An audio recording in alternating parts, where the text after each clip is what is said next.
Raiders of the Lost Ark. It's a classic action-adventure film that I'm sure we all watched as kids. It certainly has what I would consider the film look. There's something about it visually, audibly and immersively that screams this is a great movie experience. But how does it achieve the film look? Let's break it down. Make your video look like it was tailor-made for the silver screen with Rocket Stock's film grain overlay pack emulsion. Link in the description or head straight over to rocketstock.com. I'm going to be spoiling Raiders of the Lost Ark from here on out, so if you haven't seen it, go watch it now and come back. An opening sequence should employ three things in order to create a hook: inform, engage, and entertain. Throughout the opening sequence of a film, we should be getting to know the characters and the world that surrounds them through their actions. Next, it should be generating intriguing engagement by giving the audience clues and questions about the characters and the plot. The opening sequence is a taster for what's to come. And if the film isn't entertaining, then it's just not doing its job. What you are watching on screen should be entertaining, and this should not be sacrificed in order to inform and engage. The opening sequence of Raiders of the Lost Ark employs several strategic filmmaking techniques in order to create a very powerful hook. Arrive late, leave early. We don't need to see Indy pack his bag, put on sunscreen and iron his shirt. We jump straight into the last few hours of Indy's journey to find the idol, and this is exactly where we need to be in order to learn about our protagonist. Show, don't tell. Cinema is a visual art form, and by applying the rule of show, don't tell, we are giving information through characters' actions rather than through their dialogue. We are shown in the first 10 minutes of Raiders what Indy is capable of, his strengths, weaknesses, quirks, and his alignment in the face of good and evil. The microfilm. If all you had was the opening sequence of Raiders, you'd have yourself a brilliant short film. Every sequence in Raiders is a micro movie. You have a character, a goal, and you have obstacles in their way. Their goals change and evolve throughout the film, which gives us his complete journey. By doing this, every scene is giving a turning point. The scene will always go from positive to negative, or vice versa, which means as an audience we are always being rewarded with someone attempting to overcome an obstacle. When you have a concept as complex as an archaeologist being hired by the US government to stop the Nazis trying to steal the Ark of the Covenant so they don't take over the world, you end up having to use exposition, which is essentially a large portion of information given to the audience so they can understand the plot of the movie. Bad exposition is forced. It usually comes as a piece of dialogue written so the characters can dump a load of information onto the audience while they recap to a character who already knows this information. But by having a character deliver information which is new to another character, it makes it more natural. By using the currently uninformed US Army officers as a canvas for exposition, Indy is able to deliver the critical plot information to the audience without telling someone who already knows it. The dump of information is also warranted in this scene because first of all, the US Army officers are requesting it, and secondly, Indy is a professor of archaeology, which grants him a pass when he picks up the chalk and writes on the board, as this is something he would do out of habit. What works so well about this scene is the speed of which the information is clearly stated. Because we have already grown to understand Indy as a character in the first action sequence, the only information we need to know is the plot. There's an Ark, a staff, it can kill people, the Nazis have found the location, and Indy must stop them. It's a scene which basically says, okay guys, is everyone on board? Yep, let's start the film.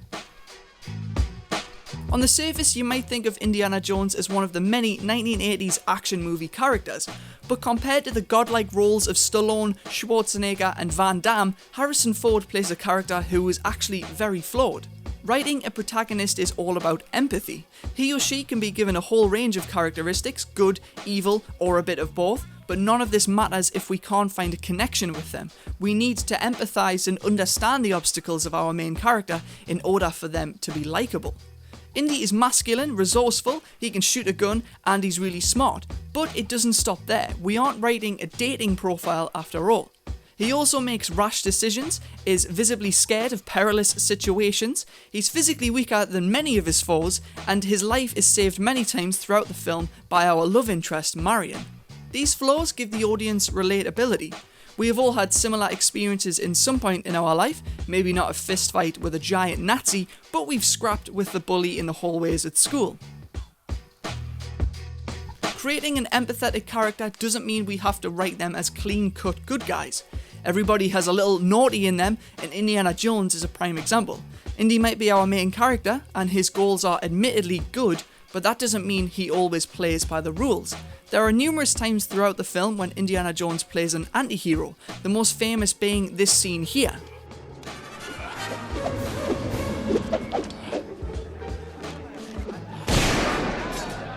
If the character was written as this perfect good guy, he would have disarmed the swordsman and waited for the police to arrive to take him away, but he doesn't. Instead, he cheats, breaking the norm. One thing that makes Raiders look so cinematic is the use of blocking, motivated camera movement, and the lack of unnecessary cuts. There's an entire scene lasting 1 minute and 42 seconds covered by only 3 shots, 2 of them being an external establishing shot and an insert. In this scene, Marcus tells Indy he has been hired to find and retrieve the Ark, and it's covered by 9 main angles. An external establishing shot, a wide shot at the door, another wide shot in the living room, another wide when Indy is packing his bag, a medium close-up on Marcus, a wide shot of Indy getting his gun out of the drawer, a medium wide of Indy and Marcus, a close-up of Indy's gun, and a medium shot of the gun in the suitcase. Spielberg could have shot this scene as 9 separate angles, but instead he joined the shots together by moving the camera to each position, reducing the need to cut and giving the scene a smooth, fluid cinematic motion. It begs the question, why cut? If you can't answer that question with the answer, because I can convey the next piece of story better with a different shot, then you simply do not need to cut.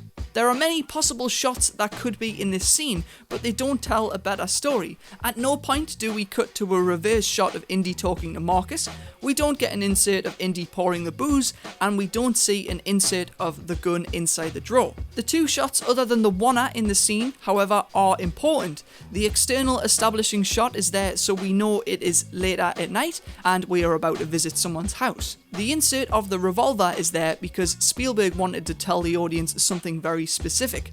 A close-up insert of something like this screams to the audience, "Look at it, you gotta look at this is important!" Another reason the insert is used might be so Harrison Ford could throw the gun into the case over and over until it landed correctly without having to perform the whole scene every time.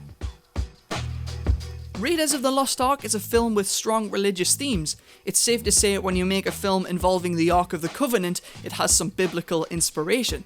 The cinematography in Raiders has been crafted with all of this in mind, and one example of this is the use of the colour gold. In terms of colour theory, gold is quite an obvious one. It resembles beauty, power, wealth, and greed. In Raiders, the use of gold is there to symbolise danger and the circumstances of greed, which is also a theme and moral staple used throughout religious scripture. Its first use is at the beginning when Indy picks up the idol, releasing the traps and almost getting himself killed. But almost isn't good enough. The circumstances of greed are transferred to Indy's partner Satipo when he betrays Indy for the idol and is impaled on the wall of spikes. The use of gold returns in the film during other pinnacle parts, including the head of the staff, the location of the Ark, and finally when the Nazis are opening the Ark at the very end. They are gifted a bright golden light, followed by it melting off their faces. A rule in comic books is that a character should be recognisable simply by their silhouette. If I show you these comic book superheroes cast only in shadow, I bet you could take a good guess as to who they were.